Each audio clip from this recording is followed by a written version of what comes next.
Sa gitna ng malamig na simoy ng hangin, matatarik na bundok at katahimikan ng mga puno, dito natin muling nahanap ang kapayapaan. Welcome sa panibagong adventure mga katropa. Ngayon, samahan niyo ako sa isang moto-camping trip dito sa Bukod, Benguet, kung saan ang kalsada ay masarap araruhin at ang kalikasan ay tila niyayakap ka sa kagandahan. Bitbit lang ang motor, isang tent, at simpleng mga kagamitan. Walang ingay sa syudad, walang signal, pero punong-puno ng saya at preskong hangin. Kung gusto mong makatakas saglit sa stress at init ng lungsod, ito ang perfect spot para sa iyo. Tara, sabay tayong mag-camp, magluto, at matulog sa ilalim ng mga bituin. Moto camping sa bundok? Iba ito. Iba ang simpleng buhay. Dito na tayo ngayon sa Ambuklaw Dam. Papahinga muna tayo saglit dito para makita yung mga magagandang view. Ito, kita nyo dyan. Diba, ang angas. Napakaganda. Dito pa lang, oh. Manalo.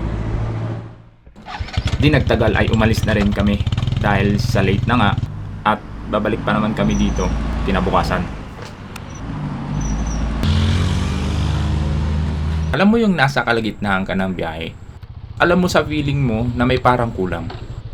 Ayun na nga, nakalimutan namin ang mga plato. Magluluto kami mamaya sa camp pero wala kaming mapagkakainan. Kaya ayun, emergency stop muna sa tindahan. Isang buo nga daw. Ewan, 50? Mano ate ngay? 50. Ada plastic mo? Ada mo lang. Sige, salamat. Okay, nakabili na tayo ng plate natin. Sa tuwing nagbebiyahe kami, di talaga namin maiwasang huminto. Hindi dahil sa pagod, kundi dahil sa ganda ng kalikasan na tila humihila sa iyo na pansamantalang huminto at huminga.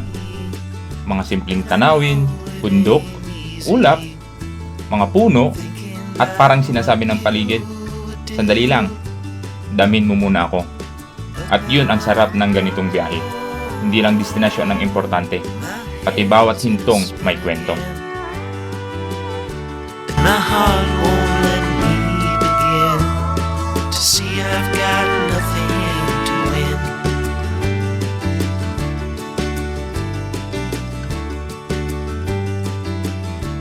My words they mean nothing, and I lie where I can. Patok campsite, yeah! Kita nyo dyan, baba. Okay, so magtatanong muna tayo kung saan ba. Na tayo guys. Hindi ko alam kung saan yung entrance nito. Sa dulo. Ay, ito po. Ay, may pakyat nga no po. Ay, Yung parang may bundok doon na maliit. maliit ah. Sige. Pakitanong na lang doon, sir. Sige po. Salamat po.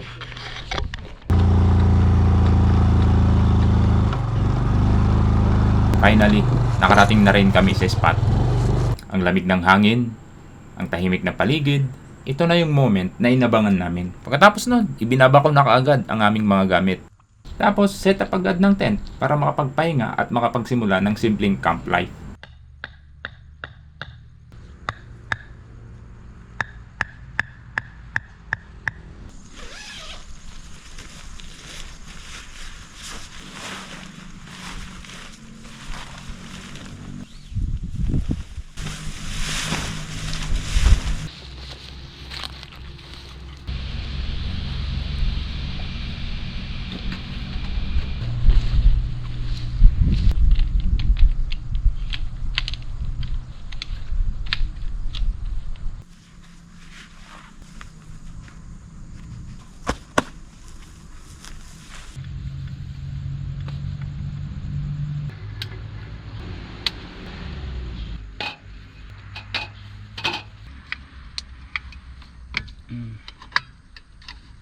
Alright, nakapag-set up na tayo ngayon ng tarps, tent, lamesa, upuan, tsaka yung lutuan natin.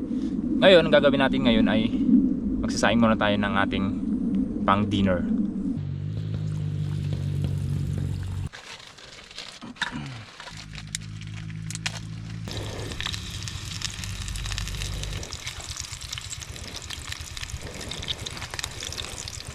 Okay, so tapos na kaming magsaing. Tapos na rin kami magdasal. Kainan na. Ulam natin ay adobo tsaka hotdog. Pag ganitong gutom ka, kahit simpleng ulam lang, pakiramdam mo nasa first class 5-star hotel ka na. First class 5-star pa, no? Yung tipong kada subo mo is talagang ibang klase yung ano, linamnam.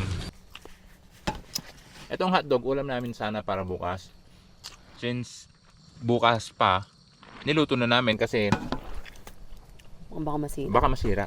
Tapos ang ulam natin bukas is pusit. Sarap! Tapos yun mo yung hangin. Ang ganda ng scenery natin. Oo.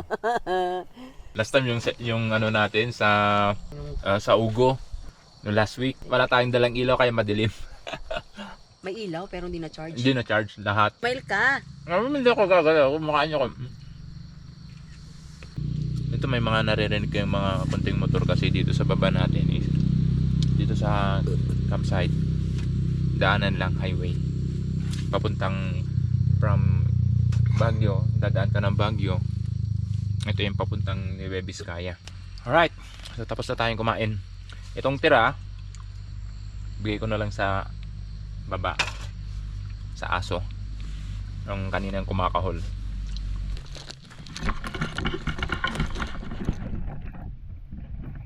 Adobo, ate. Ay, pakilagay na lang dyan. Ibigay ako sa aso. Andiyan na ba? Ito man dito, ate. Ah, sige, sige lang. Yeah. Pagkain, aso. Yeah. Ano, ate? Karne? Ay, puti, ate. Dalawa. Ay, yung ano. Naghati na, ubos na agad.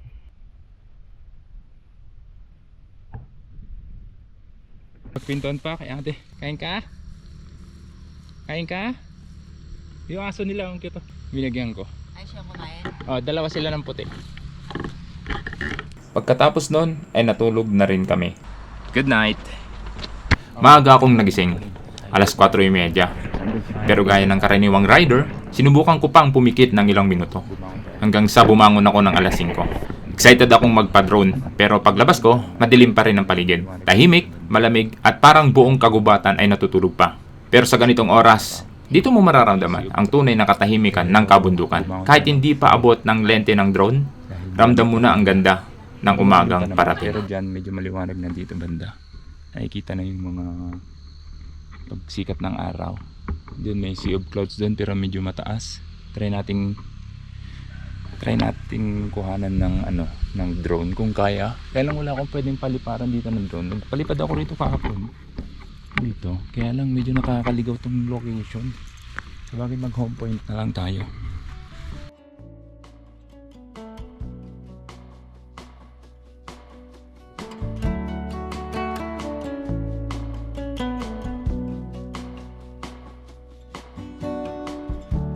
Change is constant, learning to flow.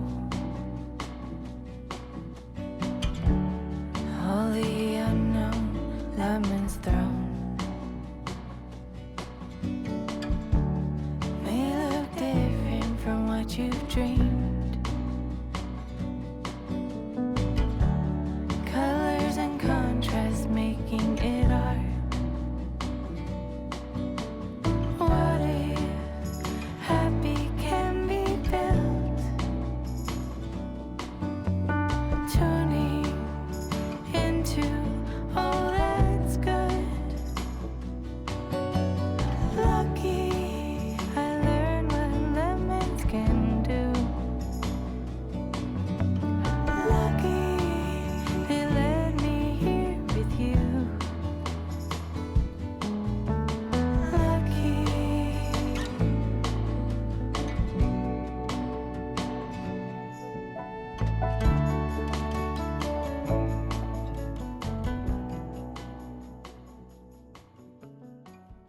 Napakadelikado na rito. Kasi ano yan, malalim na yan. Yan. Malalim na bangin na yan. Tapos itong puno na to, nakakapit na lang yung mga ugat niya sa maliit na portion ng lupa. Yan. Anytime pwede na yung bumagsak. Napakadelikado. Pag nalaglag ka dyan, gumulong ka dyan, or kahit dyan lang, kwento ka na lang. Kaya napakadelikado. Pero napakaganda rin ng view. Di ba? Yun eh. Yun eh. Oh, grabe ba? Yung sinasabi ko guys. Napakaganda! Astig. Solid. No? Ayan no? Kitang kita. Kahit sa taas. Napaka-astig oh. Solid. Iba. Angas dito talaga. Alright, magandang umaga. So, natapos na rin tayong magluto at kakain na rin tayo. And syempre, shoutout dyan sa mga laging sumasubaybay sa ating Facebook at saka sa TikTok. Maraming salamat po. Okay, kain na. Kain. Alright. Meron tayong hotdog, pusit. Yung adobo natin kahapon nandito pa. Ininit lang namin. Tsaka nag-cup noodles na rin kami. At kape. Syempre kanin. Natuyo tong ano.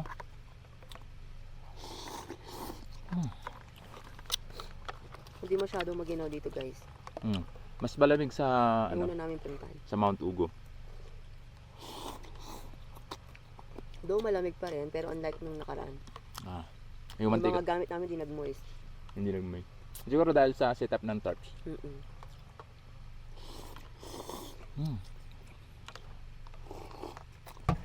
Alright. Ayun na. Ano? Kape. Cheers. Cheers. Ang init naman ng kape mo. Parang lumamig agad Tama, cheers ka na. Kamay na tayo. Pusit. Saan ito? Yung suka ng Mama Kes. Nakabot pa dito. Adobo.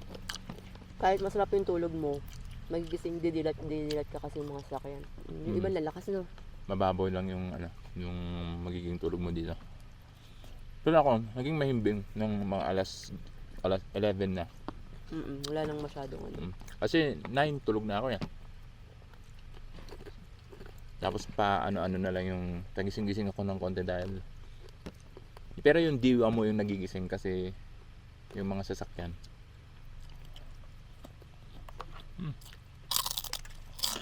Kain ka.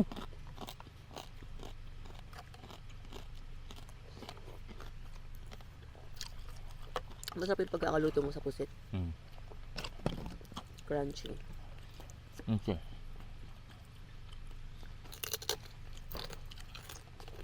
Tapos hindi sunog na. Hindi makunat na. Kumakain ko siya may laman yung bibig. Ay, kumakain kasi may laman yung bibig. May laman yung bibig habang nagsasalita. Yung may-ari mabait naman guys. Kasi naka-close dapat ito. Pero pinagbigyan niya tayo. Dahil nga sa mga Nandito naman na daw tayo. nandito naman na tayo. Dahil summer ngayon, yung mainit, malakas ang hangin, itong mga dahon ng mga pine trees, eto. Kahit sigarilyo lang mabilis masunog. Kahit hindi naman tayo naninigarilyo kasi yung mga iba syempre. May nakita nga ako ng upos ng sigarilyo dyan Tapos hindi pwedeng mag-bonfire. Pag magbo-bonfire, sabi niya sa amin, bantayan nyo na lang kami. Pero hindi kami nag-bonfire. Mahirap na no. Mahirap na. Baka kami pa yung magkaroon ng Pataso pa tayo. magkaroon pa ng kaso. Habang inihintay pa naming tumaas ang araw, may dalawang bisita na biglang lumapit sa amin. Tahimik, mabait, at parang sanay sa mga dumadaang camper. Dalawang aso na maamo. Oh. Ayun na dyan. Ayun ka. Para di sila matulog. Ayun na, oh. Wow. Kain siya, oh. Oh. Ikaw din. Jolo Jolo Pogi. Pogi naman. Jolo Brown and Jolo White. Yeah, busin nyo yan, ha. Bus na? O, lalapit na yan. Lalapit na si Jolo. Kaya puti. Titignan niya kung masarami. Bus mo na ba yun sa'yo? Yan, binalikan niya. Oh. Binalikan mo pa. Check ko lang kung kanino mas marami yung binigay. Sabi Oo. niya. Nirapan siyang kumain kasi maliit lang yung ano. Cup lang kasi yung lalagyan. Ay, may kanin. Pati no, may kanin. May kanin pa yung ilong niya. Puti. Ano kayo pangalan nito? Jolo White. Whitney. Sa gitna ng lamig, sila ang simpleng init. Paalala na hindi kami Hirapan silang nag-iisa. kainin. Dahil yung cup noodles ganyan, wala tayong lalagyan na iba eh. Kasi may sabaw yan kanina. Sinabawan namin kasi yung ano ng cup noodles. Tsaka yung pusit, medyo maalat kaya nilagyan namin ng tubig. Para hindi sila magkaroon ng UTI or ano man. Maalat kasi yun. So, magpapack up na tayo para diretso na tayo sa Ambuklaw.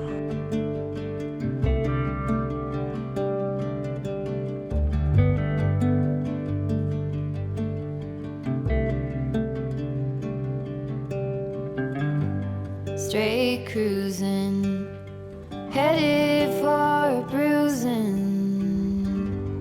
Watching out for number one. Yung, You gotta slow down. parang mas mahirap tong ano, posisyon ng motor mong ano ngayon man ah. Oo. Eh, okay lang. At least wala kang karuga. Today and not tomorrow. Malakas yung daanan dyan, sabi ko eh. Where you're going, Bahala ka. rest your head. Oh, di ba? Sige nga, paano ka bababa dyan? Hihilignan kita. Brightness looks big. Where you're going, truth can't Nahirapan ka ba? be hid. You gotta get Oo. going.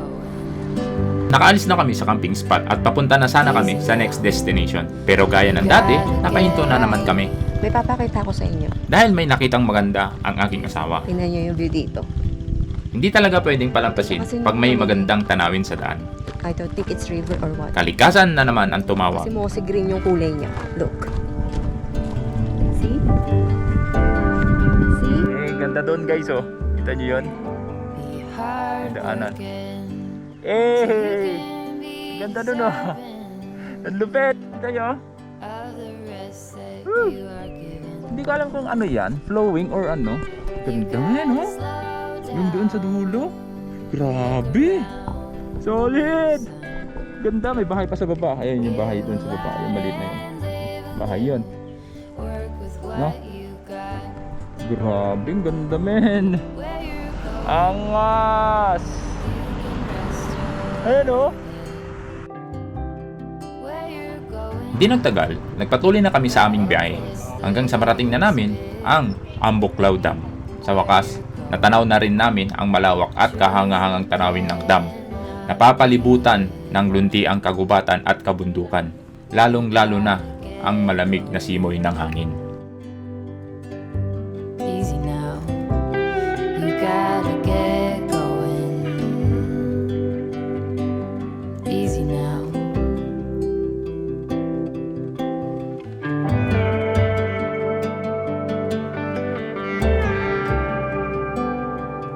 Get along, give a hand, sleep heavy, be the man. Just there, where you are, do something, be the star. You gotta get going. Easy now, you gotta get going. Easy now.